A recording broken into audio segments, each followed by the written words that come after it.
Good afternoon. The date is February 15th, 2019. We are at the Cherry Hill Public Library. Would you please say your name and spell it, please? My name is Fillmore Evans. It's Fillmore, like the 13th president. And I live in Cherry Hill on Browning Lane. And I'm here to do the interview to tell my experiences the time I served in World War II. What is your birth date? April 16th, 1925. Okay. I'm Andy Woodworth. I am a librarian here at the Cherry Hill Public Library, and I will be conducting the interview today. Now, if you could tell me what war you served in and what branch. I served 3 years in World War II in the Navy in various locations. Okay. What is the highest rank you achieved? Pharmacist mate, 2nd class. All right. So I'm going to start off with the question we start with everyone. Were you drafted or did you enlist? I enlisted. I was close to high school graduation, and I enlisted for various reasons. Most all my friends were gone already. It was a thing to do. 3 weeks after I enlisted, I had graduated, and I had been called in, and I went to boot camp. Why did you join? Why? There was a war going on. There was a mentality. Even before I did that, I worked as an area warden. But it was the thing to do, number one, and as I say, all my friends were in the service already. Mm-hmm. Why did you choose to go into the Navy? I thought about it, and I didn't want to be in mud. I wanted to know where my bed was every night. It was a young man's thing. A high percentage of the men who went into the Navy were very young. I mean, 18, 19. I think that was the main reason. So you served in World War II. Correct. Now, you've enlisted. Yes. Can you tell me where you went first? First place was to Naval Training Station, Sampson's Naval Training Station outside of Geneva, New York. Many times around the country at that time, they went in, they needed land for training stations. So, I don't know, they would buy 500 acres, 1,000 acres, whatever, and clear it. And they built the training stations. The others were all inland. Farragut, Idaho, certainly in the mountains. Bainbridge, Maryland. And the old ones, Norfolk, San Diego, and Great Lakes outside of Chicago, they were the basic ones.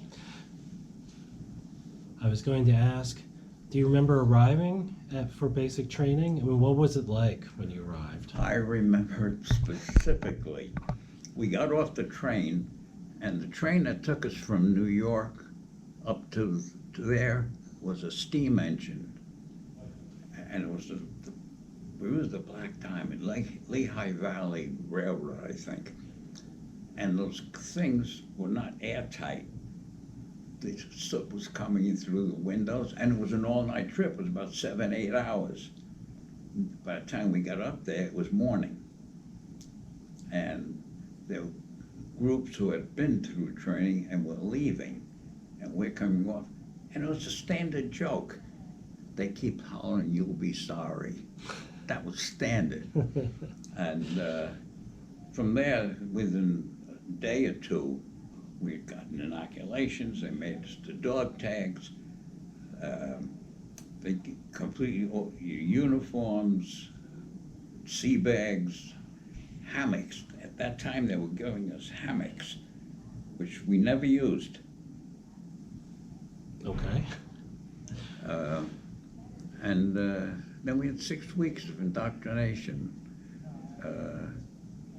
learning to march, We basic stuff, information, never ended. Are there any memorable moments from your basic training that you'd like to share? Nothing memorable. I'm sure it was routine. Every group went through, did the same thing. There was a lot of indoctrination, because you're talking about high school kids basically going, and that's what it was. 6 weeks, went home for a week, and I came back. Then we saw the assignments, and then I was assigned to that hospital corps school in Bainbridge, Maryland. What did you think when you saw your assignment? I don't know. I think I was a little disappointed because I had 3 other choices. In retrospect, it was one of the best things that could have happened to me.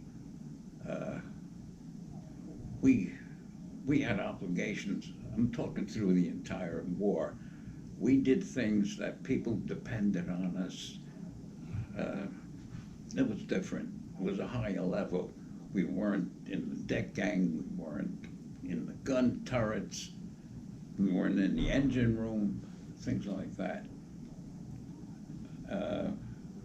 And we would start classes like 9 in the morning, and the last class ended about 9 at night. 26 weeks, down to 6. And when we left, I don't know how much we knew, but we had the big book, which I still have, and I was assigned to Chelsea Naval Hospital, Boston. So you went from Bainbridge, Maryland to Boston. Right. What did you in Boston? My assignment Okay. was the venereal disease wards.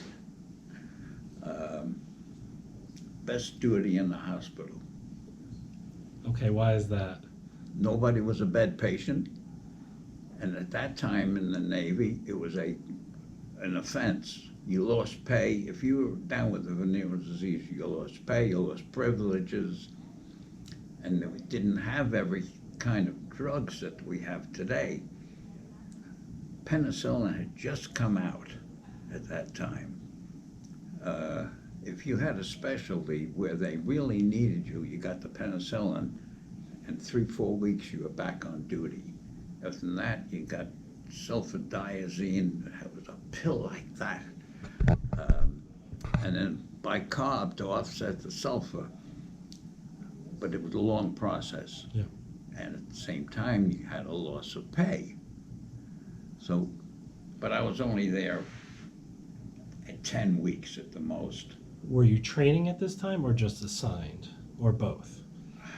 No, training really wasn't training, but you were doing. Learning by doing. Learning by doing, yeah. And I remember the Navy nurses, every ward had a nurse. And they weren't much older than we were. But they were graduate nurses, they were commissioned. Yep. And then one Saturday in the afternoon, we got a call down to personnel, you're being transferred. There were 4 of us, and they gave us orders. This is in December on a Saturday afternoon. So this would be December 1943? 43, right. I have to backtrack a little Sure. bit. We were being sent to a college, Holy Cross College in Worcester, Massachusetts. When the war started, the schools had nobody to get as students. Everyone was going to service. Now, the government needed schools to train people. And they signed contracts, must have been a couple of hundred colleges. It saved them. It really saved them. Yeah. Anyway, Army did the same thing besides the Navy. They had ASTP, the Navy had V5s, which are aviation, V-12s. Anyway, and we got there, and now we're on a college campus, and they tell us, I think they had 600 or 800 cadets. You have no accommodations to stay here. Number one, problem started, it was a Jesuit college. Navy was coming in with men and women. Yeah. Waves. Right. This all happened before we got there. Finally, the accommodations, whatever happened, they decided that all the Navy personnel, not the cadets, have to live off campus. It was because of the women. Right. They didn't bend on that. They had two up in the clerical there. They had a dental assistant, all women. So we lived off campus with subsistence. Right. I never remember, we got $3.05 a day, and we made money on it. Because you couldn't pay on